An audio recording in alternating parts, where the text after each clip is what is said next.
Bonjour chers téléspectateurs de la chaîne RTV, en particulier de la rubrique magazine Totonga Congo. Nous continuons la série de nos lectures portatives. Aujourd'hui, nous allons continuer avec les indices de champ visuel qui permettent le diagnostic. Aujourd'hui, nous allons commencer par les cartes de déviation totale et les patterns de déviation. Page 236. Donc, les cartes de déviation, il s'agit de la totale déviation et de pattern déviation.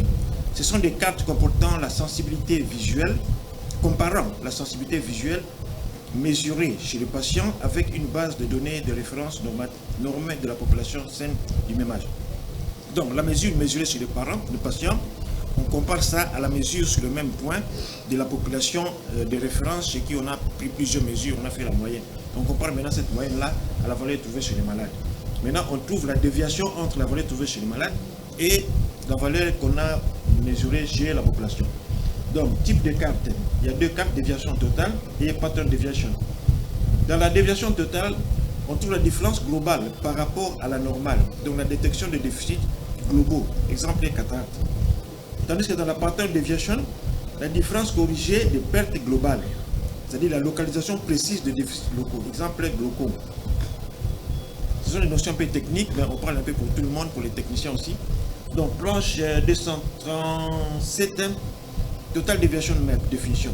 La total deviation map, donc la carte de déviation totale, elle représente dans un rapport d'analyse automatique des champs visuels, pour chaque point testé, l'écart en décibels entre la sensibilité mesurée du patient à ce point et la sensibilité moyenne pour le même point attendu chez une population considérée comme normale qu'on a enregistrée dans la base de données.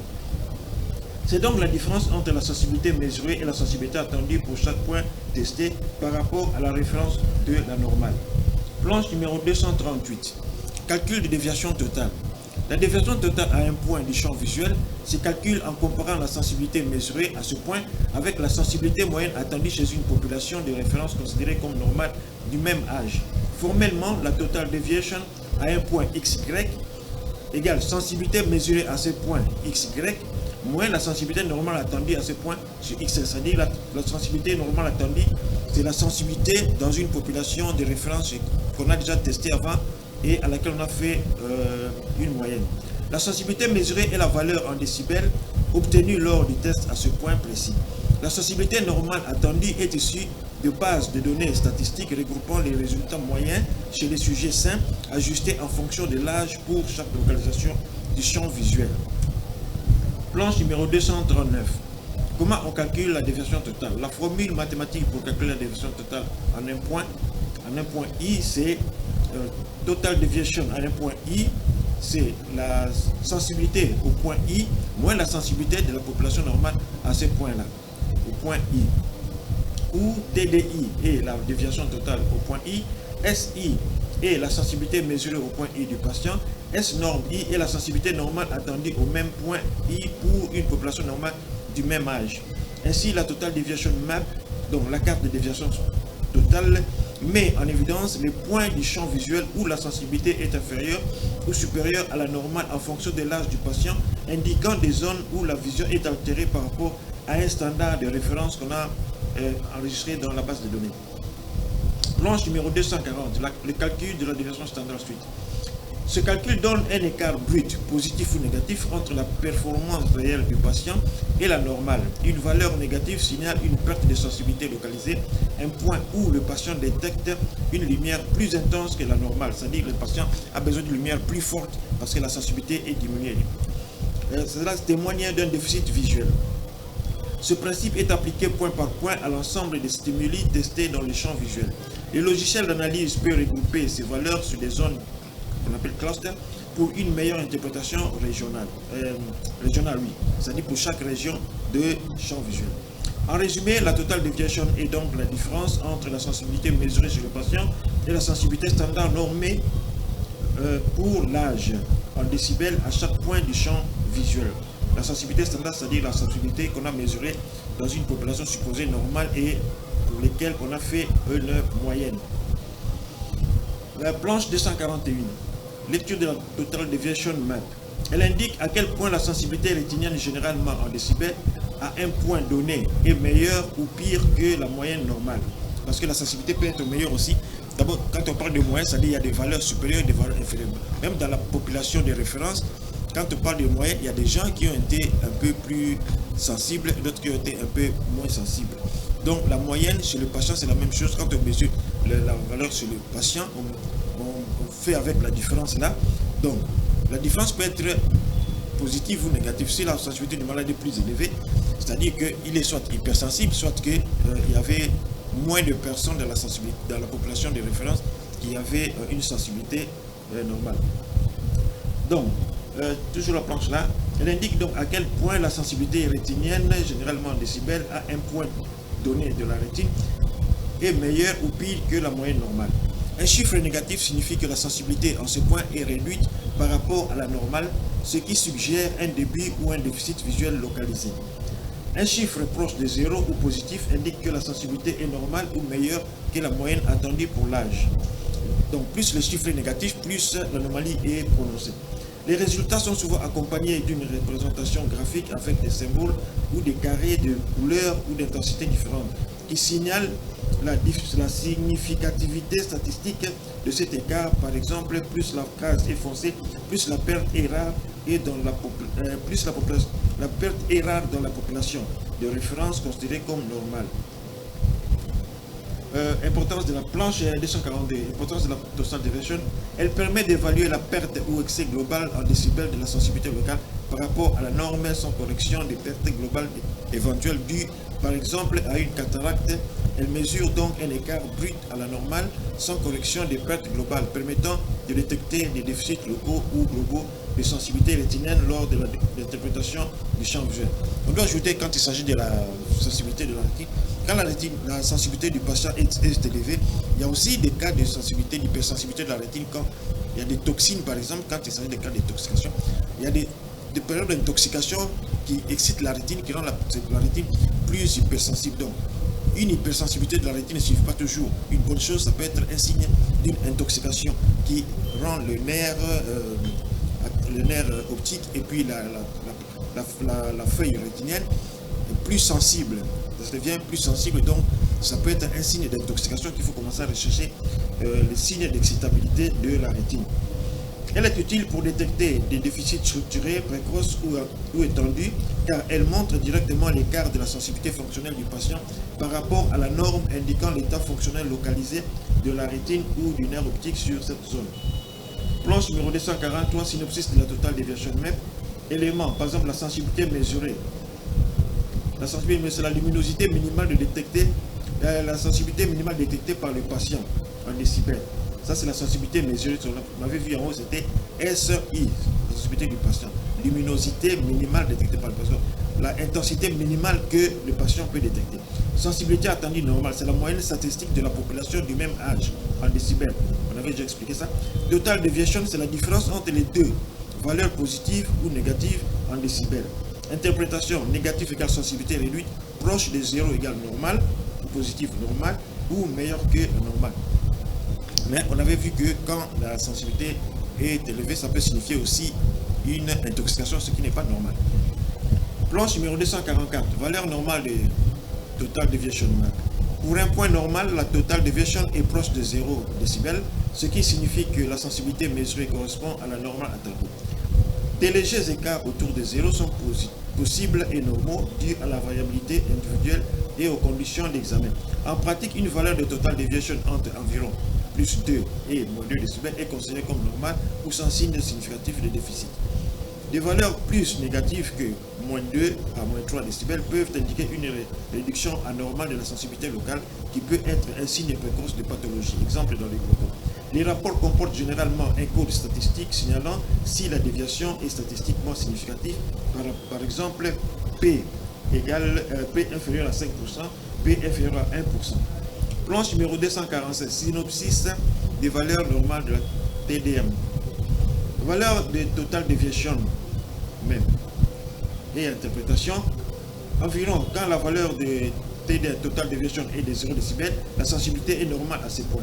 Quand c'est légèrement positif ou négatif, entre moins 2 et plus 2, la variation physiologique sont des variations physiologiques normales.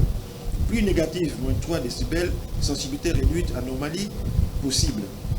Mais on a vu que quand c'est trop positif aussi, ça peut être un signe d'hypersensibilité de la rétine qui peut être dû par exemple à des intoxications ou bien d'autres maladies qui irritent les nerfs ou bien la rétine. Planche numéro 246. On continue avec la carte de déviation totale. Total Deviation Map. Carte de déviation totale. Différence entre la sensibilité mesurée du patient et la sensibilité moyenne attendue pour chaque point testé par rapport à la normale. Personne normale du même âge à chaque point testé. Elle met en évidence toute perte de la sensibilité, qu'elle soit due au glaucome ou à d'autres causes, par exemple cataracte, opacité des milieux, fatigue, tout ça. Elle est affichée en valeur numérique, en décibels, en carte probabilité, avec des symboles, par exemple, P inférieur à 5%, P inférieur à 1%, pour indiquer la rareté statistique de ces déficits. Planche numéro 215, exemple de comment on voit ces planches. Tout noir là à droite, tout noir ça signifie que la rétine est vraiment fonctionnelle, donc la rétine est fonctionnelle, la rétine ne fonctionne pas, elle est tout à fait abîmée. Et il y a des zones un peu archirées en très foncé, là c'est la moyenne entre la fonctionnalité et la fonctionnalité normale et l'absence de fonctionnalité. Un peu plus clair, c'est une diminution pas très exagérée de la sensibilité. Et à droite, vous avez à droite là en haut, à droite, vous avez les chiffres de sensibilité de la rétine. Plus le chiffre est grand, plus la rétine est fonctionnelle. Vous voyez par exemple au milieu là, à droite, vous avez des sensibilités de 18, 23. À droite, vous voyez qu'il n'y a pas de déficit. Il n'y a pas de déficit. Là où il y a un peu de gris, vous voyez que le chiffre est un peu plus prononcé que le collant. En bas, vous avez en haut, tout noir là, c'est la perte de sensibilité. Quand c'est plus clair, quand c'est blanc, c'est la sensibilité maximale. Quand c'est un peu gris, plus c'est foncé, plus il y a un déficit. Vous voulez comparer les valeurs absolues de ça par rapport aux chiffres qui sont à gauche. Là où c'est tout noir, les chiffres négatifs sont plus élevés en valeur absolue. Et plus c'est blanc, vous voyez que les chiffres sont un peu modérés. Planche numéro 248, pathologie altérante la total deviation. Les pathologies oculaires qui altèrent la total deviation, par exemple les glaucomes, la rétine pigmentaire, l'œdème papillaire, les drusen du nerf optique, les colobomes du nerf optique, la dégénérescence maculaire liée à l'âge, DMLA, les occlusions vasculaires de la rétine, occlusion de l'artère centrale de la rétine, occlusion de la veine centrale de la rétine, le décollement localisé de la rétine, les neuropathies optiques ischémiques, l'hémorragie dans le vitré, l'uvéite antérieure, rétinite agressive, la cataracte, etc. Là, c'est pour les pathologies oculaires qui altèrent la totale déviation. Donc, pour avoir une totale déviation qui est altérée, il faut penser à ces pathologies-là, vérifier sur le corps du malade ou avec des examens de laboratoire ou d'autres examens, par exemple l'OCT et d'autres là, si il n'y a pas d'anomalie pour faire l'exclusion ou retenir la maladie qui est vraiment en cause dans cette diminution de la déviation totale. Planche numéro 249. Toujours les pathologies qui altèrent la totale deviation. Les pathologies oculaires suite pour les glaucomes. C'est l'examen le plus important pour diagnostiquer et suivre un glaucome, car il diminue la capacité à voir sur les côtés en provoquant des trous dans les champs visuels. On avait vu que les champs visuels diminuent le champ visuel. Le glaucome diminue le champ visuel. Un homme normal peut voir jusque-là, mais avec le glaucome, le champ visuel diminue jusqu'à disparaître. Et puis, il y a des trous dans les champs visuels, ce qu'on appelle scotome. On a parlé plusieurs fois de ça. Je pense que les gens se souviennent. Le glaucome peut entraîner une perte totale de la partie périphérique du champ visuel et des scotomes arciformes. Bon.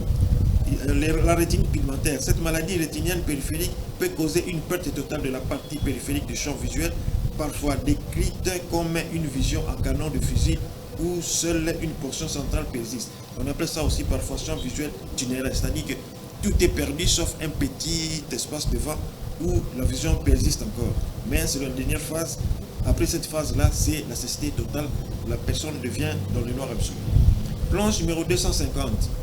Les pathologies oculaires qui continuent. On continue avec les pathologies oculaires qui altèrent la totale déviation, la déviation totale. Les autres maladies rétiniennes périphériques, elles peuvent également entraîner une perte totale de la partie périphérique du champ visuel, les lésions des cellules ganglionnaires dans la rétine, spécifiquement celles qui constituent une partie de la tête du nerf optique, peuvent provoquer un scotome falciforme. On avait vu que dans la rétine, il y a une couche qu'on appelle couche de cellules ganglionnaires. C'est à partir de là qu'est né les fibres du nerf optique et ça passe par le canal optique pour former le nerf optique après. D'autres pathologies oculaires qui altèrent la total deviation, l'œdème papillaire, les douzaines du nerf optique, les colobome du nerf optique, ces conditions sont associées à un élargissement de la tache aveugle. La tache aveugle, c'est le prolongement de la papille parce que là, il n'y a pas de cellules visuelles. Alors, cette tache est en fonction du point de vue de la vision, ce qu'on appelle ça tache aveugle ou scotome physiologique. Planche numéro 251, les pathologies oculaires qui affectent la total deviation. La dégénérescence maculaire liée à l'âge, DMLA, peut entraîner une hémorragie maculaire et des scotomes centraux. Les occlusions vasculaires de la rétine, les occlusions de l'artère centrale de la rétine, l'occlusion de la veine centrale de la rétine peuvent provoquer une perte brutale de la vision et des anomalies du champ visuel. Le décollement localisé de la rétine peut entraîner une anomalie du champ visuel. Planche numéro 252. Pathologie oculaire qui entraîne toujours l'altération de la total deviation. La neuropathie optique ischémique, qu'elle soit artéritique, souvent liée à une artérite temporale ou non artéritique, elle peut causer une perte de champ visuel, souvent inférieure et centrale, inférieure dans les champs visuels ou dans la vision centrale. L'hémorragie dans les vitrées peut aussi provoquer une altération de la total deviation, fréquemment causée par une rétinopathie diabétique ou un traumatisme. Elle peut être à l'origine d'une perte de vision brutale et d'anomalie du champ visuel. Chez les diabétiques, souvent on peut avoir des hémorragies dans le vitré, comme aussi dans un traumatisme un coup, on peut avoir des hémorragies dans le vitré, même dans des hypertensions très élevées, on peut avoir aussi des hypertensions, des hémorragies dans le vitré. Alors ça peut altérer au champ visuel ce qu'on appelle total déviation visuelle dont on est en train de parler maintenant. Planche numéro 253, d'autres pathologies oculaires qui altèrent la total deviation. L'uvéite antérieure, bien que souvent douloureuse, elle peut causer une perte de vision. La rétinite agressive, la carte de déviation individuelle permet de filtrer les anomalies liées à la cataracte, suggérant qu'elle peut affecter les résultats bruts du champ visuel. D'autres pathologies, planche numéro 254, les pathologies systémiques maintenant, c'est-à-dire les pathologies de tous les corps, à part les yeux.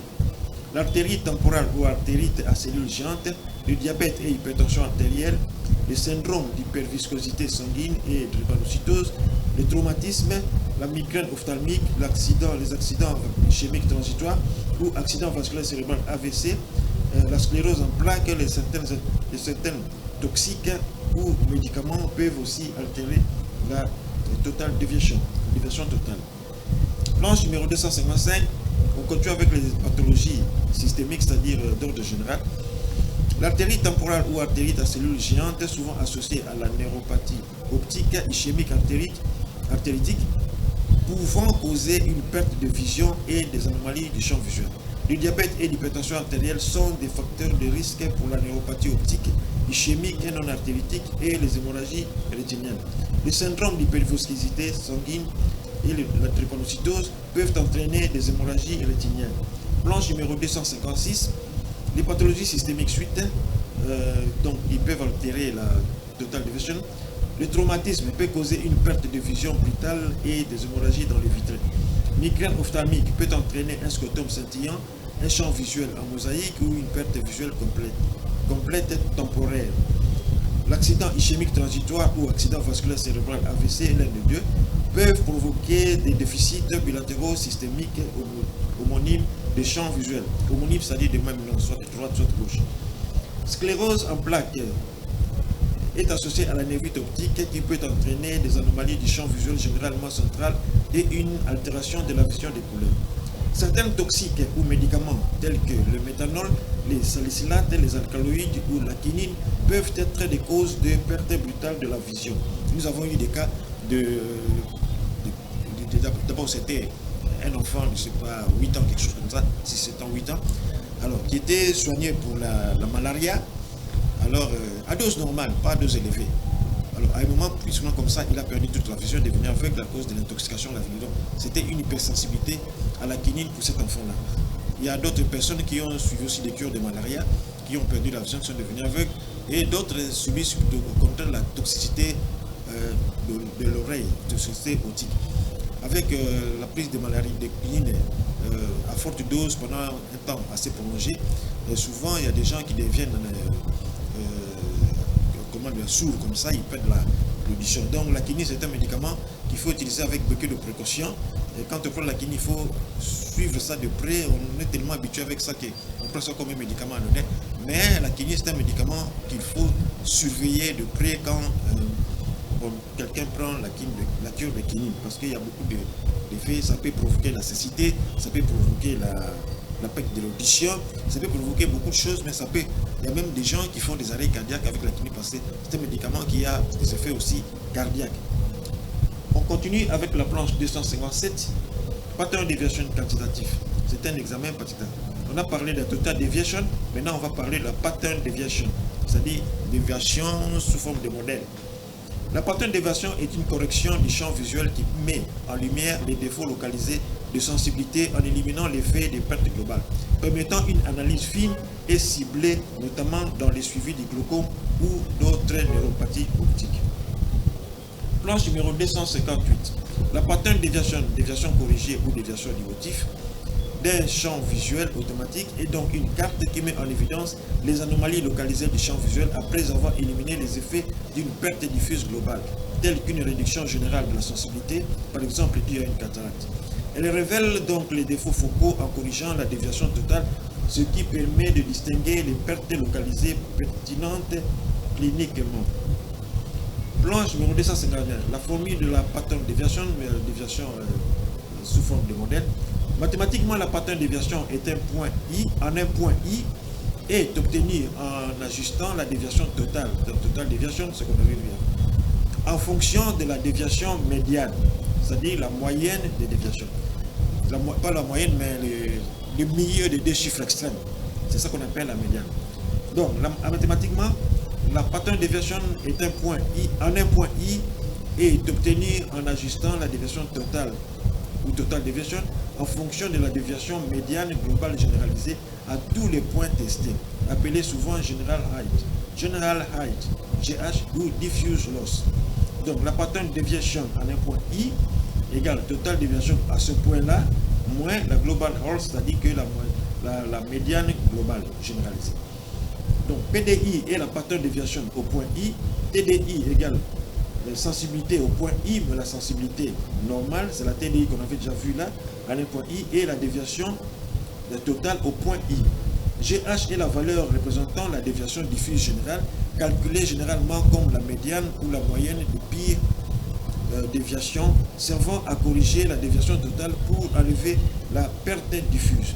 Cette correction permet d'isoler et de mesurer les variations locales de sensibilité indépendamment des pertes diffuses, ce qui est très utile en clinique pour détecter les scotomes localisés dans des pathologies comme les glaucomes.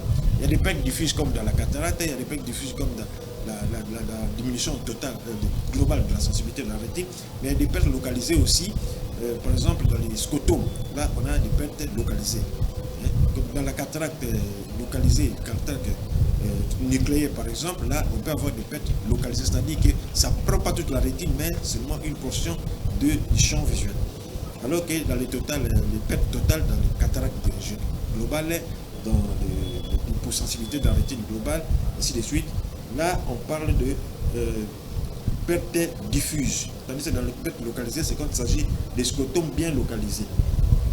La planche numéro 260. Comment se calcule la pattern déviation? Suite, la pattern déviation dans ces rapports d'analyseur automatique du champ visuel correspond à la mesure de la sensibilité rétinienne locale après correction des pertes globales diffuses, comme la cataracte ou baisse générale liée à l'âge, afin de mettre en évidence plus précisément les déficits focaux, c'est-à-dire les déficits circonscrits. Planche numéro 261, calcul de pattern déviation. Suite, pattern déviation PDX à un point XY égale total déviation à ce point-là, moins la perte globale estimée.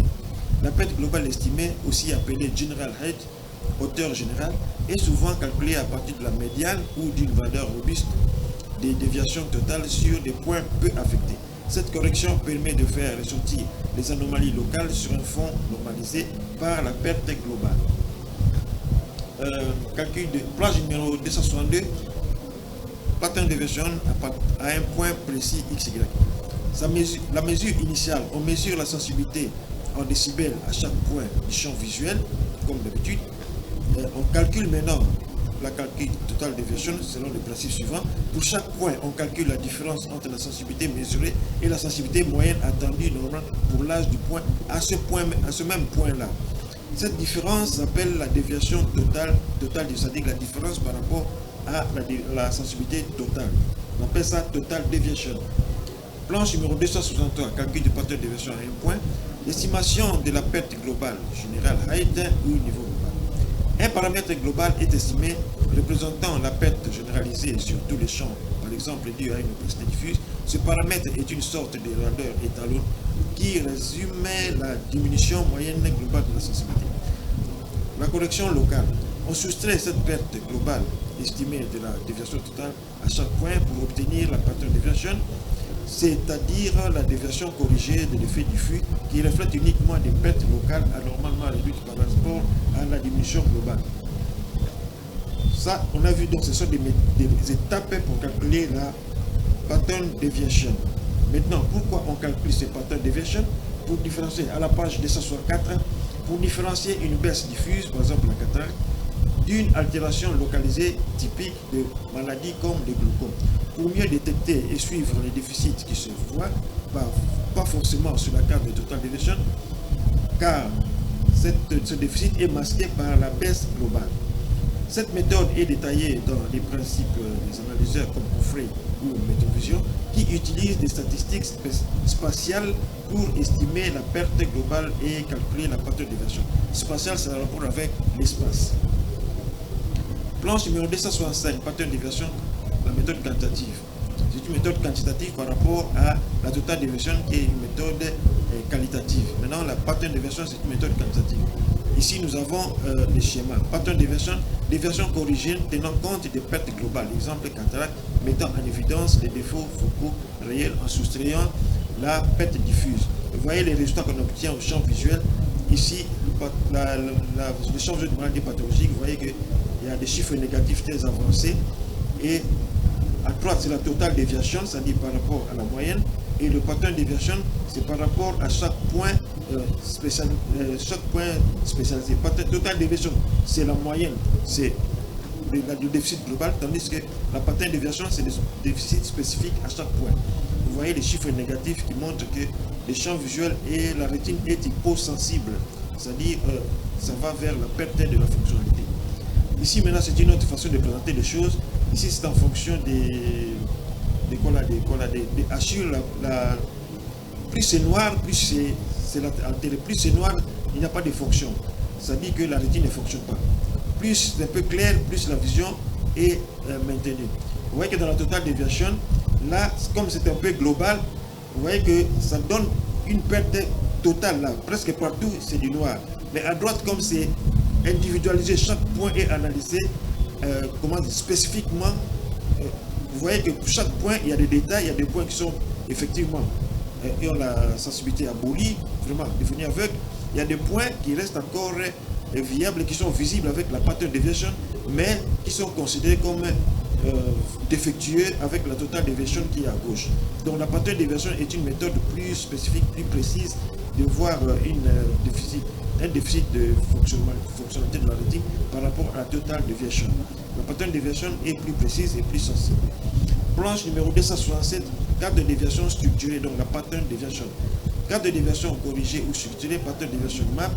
Elle corrige la déviation totale pour éliminer les effets globaux, par exemple, si toute la vision est un peu abaissée à cause d'une cataracte légère. L'objectif, c'est localiser. Elle focalise sur les pertes localisées typiques du glaucome, comme les scotomes arciformes. L'affichage est comme la précédente, en chiffres ou en symboles selon la signification statistique. Donc, l'affichage, des signes, comme on a vu là, il y a des chiffres ou bien des symboles qui montrent la gravité en fonction de l'intensité de la zone. Planche numéro 258. Comment lire la pattern déviation de la sensibilité de la rétine à un point? La pattern déviation ou déviation individuelle dans les rapports de l'analyseur automatique du champ visuel représente donc la sensibilité rétinienne corrigée. des effets diffus et non locaux. On avait vu que la totale déviation, c'est pour la perte globale, c'est-à-dire la moyenne de la perte. Tandis que le pattern de déviation s'occupe de chaque point de la rétine individuellement. Donc la pattern de déviation ou déviation individuelle dans le rapport de l'analyse automatique du champ visuel représente donc la sensibilité rétinienne corrigée des effets diffus et non locaux, tels que la cataracte ou une diminution généralisée de la sensibilité liée à l'âge ou à d'autres facteurs. Planche numéro 269, que montre la pattern déviation? Elle met en évidence les déficits localisés de la sensibilité en éliminant les altérations globales qui affecteraient tous les champs visuels. Cela permet de repérer plus précisément les anomalies spécifiques au niveau d'un point ou d'une zone sans que ces anomalies soient masquées par un déficit diffus.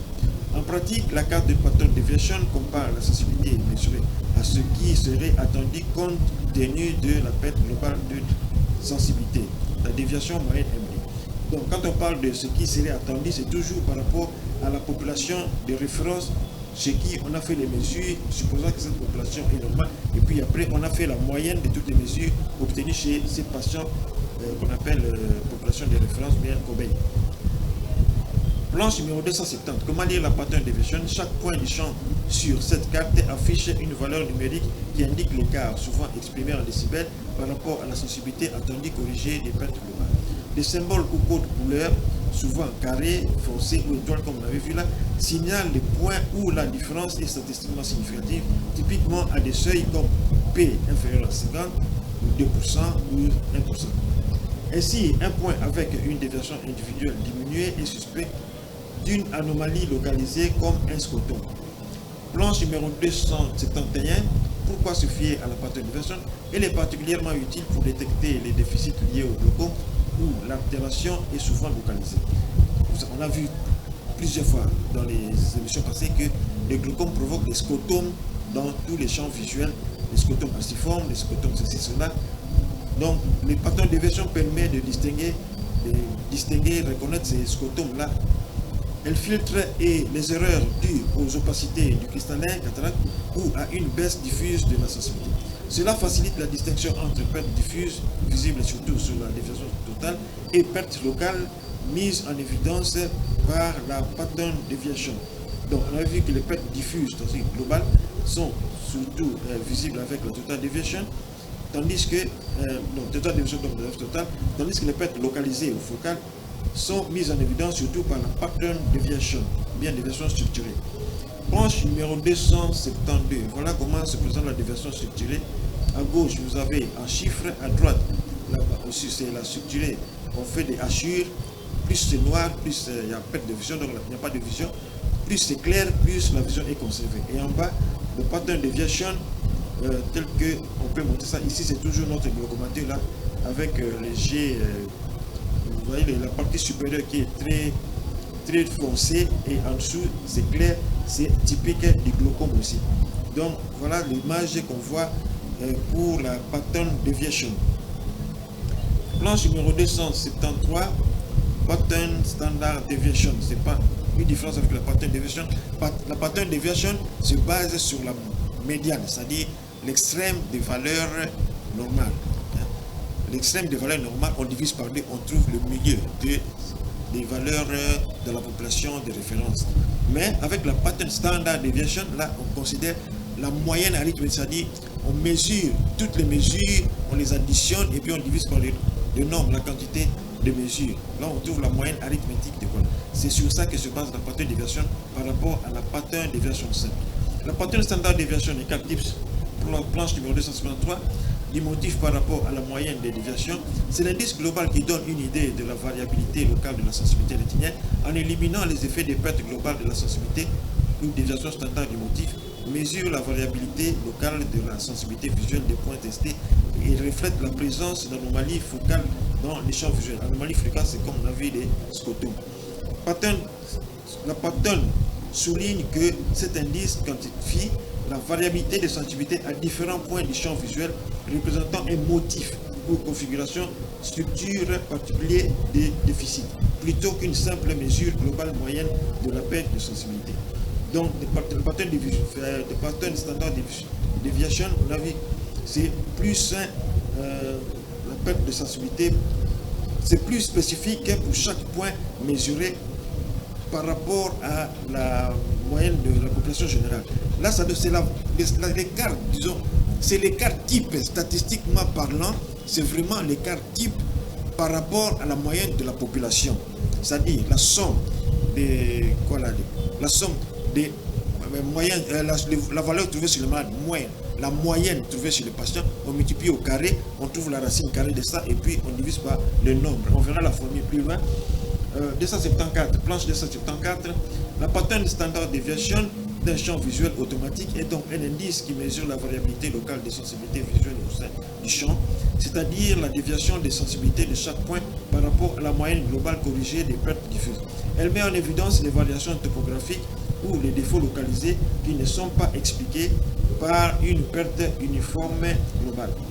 Planche numéro 275, pattern de standard PSD écart type de motif. Il mesure donc les irrégularités locales dans les champs visuels après avoir supprimé les pertes globales homogènes comme la cataracte comme d'habitude ou à une mauvaise correction optique. Les valeurs basses indiquent un champ homogène, normal ou perte globale diminuée. Donc les valeurs basses, le champ est homogène, soit tous les champs est normal ou tous les champs est abîmé, donc il n'y a pas vraiment de différence entre les différents points de la champ visuel. Cela signifie seulement que la perte est homogène. Tandis que les valeurs élevées, ça indique des zones, dans les champs visuels, il y a des zones à sensibilité élevée et des zones à sensibilité très basse. Donc les valeurs élevées égale défaut ou altération localisée typique du glaucome, par exemple les scotons. Il y a des endroits où la sensibilité est très élevée et des endroits où la sensibilité est très basse. Planche numéro 276, voilà la formule de la pattern standard déviation. C'est la déviation standard de sensibilité des points rétiniens. Donc la déviation standard pour tous les points rétiniens, ça donne la pattern standard déviation. La formule mathématique simplifiée, c'est pattern standard déviation. Donc déviation standard structurée, c'est la racine carrée de la somme de toutes les différences là. Sensibilité du malade moins la moyenne de la sensibilité de la population générale, on élève ça au carré. Donc chaque différence là élevée au carré, on divise par n-1 et on trouve la racine carrée. C'est la formule de la déviation standard. Donc la déviation standard des déviations de sensibilité chez les malades. Donc n est le nombre total de points testés, SI est la sensibilité mesurée au point I, moyenne S est la moyenne de sensibilité des points du champ visuel ajusté au profil global. La déviation moyenne est prise en compte pour isoler les variations locales. La PSD, pattern standard deviation, est donc un indice de déviation individuelle, un écart type qui quantifie la dispersion des déficits localisés dans les champs visuels et est particulièrement utile pour détecter des anomalies focales, comme les scotomes dans les glaucomes. On revient toujours sur les scotomes. Planche suivante, PSD standard deviation PSD. Planche numéro 277. En d'autres termes, si le champ visuel est régulièrement diminué partout, le PSD sera faible parce qu'il n'y a pas tellement de différence entre le maximum de sensibilité du patient et le minimum de sensibilité du patient. Donc la différence entre les deux extrêmes là, c'est presque zéro. Si certaines zones ont une perte de sensibilité plus marquée que d'autres, et d'autres zones avec une sensibilité très élevée, alors le PSD sera très élevé, comme dans les glaucomes. Donc, si certaines zones ont une perte de sensibilité plus marquée que d'autres, comme dans un glaucome, le PSD sera très élevé. Exemple clinique, un patient avec cataracte, ça donne une baisse globale de sensibilité, donc la PSD sera normale même si la rétine est hyposensible dans le sang. Un patient avec glaucome précoce, à cause des zones de scotome, ça donne donc des scotomes, donc avec un PSD élevé, même si la moyenne est bonne. Parce que quand il y a des scotomes, ça signifie qu'il y a des zones à sensibilité normale. Alors, la différence entre les deux sera marquée. Planche numéro 278. Un PSD normal est faible, généralement compris entre 1 et 2 décibels. Une valeur supérieure à 2 décibels peut suggérer la présence d'un défaut focal, c'est-à-dire localisé. Mais l'interprétation dépend du contexte, l'âge, fiabilité du test, etc. Plus le PSD s'élève, plus la perte est localisée. On a déjà vu ça.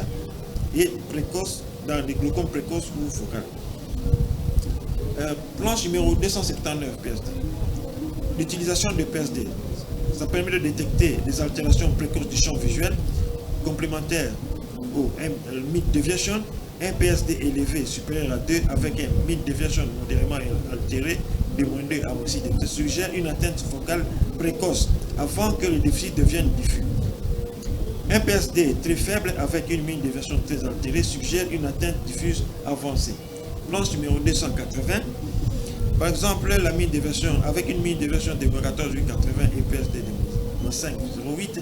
Voilà ce qui donne l'analyse. L'analyse de la valeur de mid deviation, c'est donc à 14,80 degrés que présente le malade. Cette valeur indique une perte ou atteinte globale diffuse et sévère de la sensibilité du champ visuel.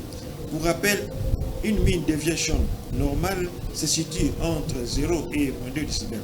Une mid deviation entre moins 2 et moins 6 décibels évoque une altération modérée, alors qu'une valeur inférieure à moins 12 dB correspond à une atteinte très avancée. Planche numéro 281. L'analyse de la valeur de PSD avec une PSD de 5,08, la pattern standard deviation mesure les variations focales localisées dans les champs visuels. Les défauts localisés marqués, nets et persistants. Ça représente aussi une valeur normale. La valeur normale se situe autour de 1 à 2 dioptries pour le PSD. Une PSD supérieure à 2 dioptries traduit l'existence de zones de perte focale. À 5,08, comme chez notre malade ici, cela indique plusieurs déficits localisés marqués en plus de la baisse globale de sensibilité. Donc le malade là a une baisse globale de la sensibilité déjà, et puis il y a des zones focalisées qui ont des pertes beaucoup plus marquées. Donc la rétine est presque complètement abîmée. Donc maintenant, analyse de l'ensemble. Analyse de l'ensemble. Champ visuel très diminué avec zone résiduelle. Avec les deux analyses qu'on a faites là, on fait maintenant la synopsis. Champ visuel très diminué avec zone résiduelle de relative préservation ou d'atteinte plus focale. C'est compatible avec une maladie avancée, mais non totalement homogène. Une telle situation nécessite une évaluation clinique spécialisée et une prise en charge adaptée à la sévérité du trouble visuel. Donc, le champ visuel permet de détecter l'état d'avancement des anomalies comme les glaucomes et les autres, et ça permet aussi de faire certains diagnostics comme on avait vu avant. Ça permet de faire des diagnostics spécifiques d'une maladie pour essayer de donner un traitement spécifique, aussi prendre une mise en charge spécifique. Les chronomètres indiquent le temps, nous devons nous séparer. Nous allons continuer la prochaine fois avec le même sujet. Nous vous remercions d'avoir suivi, j'espère que vous avez compris. Le sujet a été plus technique pour les techniciens parce qu'on doit s'adresser à tout le monde. Il y a des gens qui viennent de commencer, il y a des gens qui font la chose, et puis parfois il y a des choses dont on ne tient pas compte.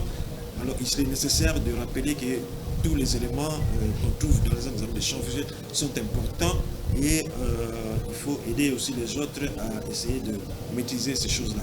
Donc nous vous remercions, nous vous demandons de nous suivre régulièrement les mardis et jeudis à partir de 10h, et à rediffusion les mercredis et le dimanche. Là nous vous remercions, nous vous disons ciao et à la prochaine.